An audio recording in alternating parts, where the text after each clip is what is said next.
Nasir memorial मेरे साथ से दूजे बाद हो रहे हैं फिर मेमोरी कर रहे हैं एडमिट कर रहे हैं कि मसला बन रहा दूजे बाद हो रहे हैं कुछ नहीं करता कम नहीं होता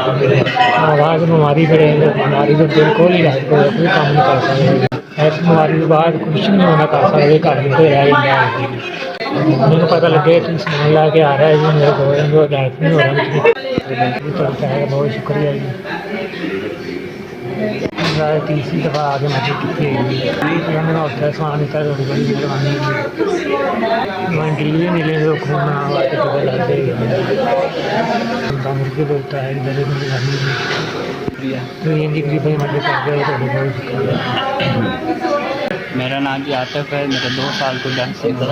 का किराया से सार लेना तो भी नहीं सारे तो मुल्क करा रहे 4000 रह रहे हैं कोई नहीं पैसे नहीं आने 4 दिन हो गए मेरे डांस ही नहीं हुए रिश्तेदार सुनना ना किरा ना कोई सुना ना किधर जाना इन्ना पेट बदया पे सो जाए जी मेरा साह बहुत औखा होंदा पे डांस होने जी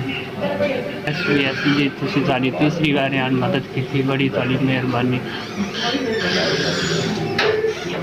जी साढ़े हफ्ते का समान दिता बड़ी जी साड़ी तीसरी बारी आके कार्य सुल्तान दर्शन सारी मदद की बड़ी सारी मेहरबानी मेरा नाम नुमान है और मैं डायलिसिस करवाता हूँ और पहले मैं काम वगैरह कर लेता था। अब मैं काम वगैरह नहीं कर सकता क्योंकि डायलिसिस का मरीज हो गया हूँ। मेरे वाले साहब उनकी दुकान है वो वहाँ दुकान से जो कुछ होता है वो घर का खर्चा चलता है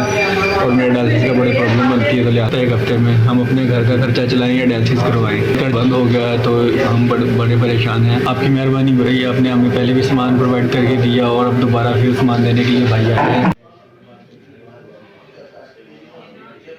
SVS आपके इदारे की बहुत मेहरबानी है, आपने मुझे तीसरी बार इस सामान ला के दिया।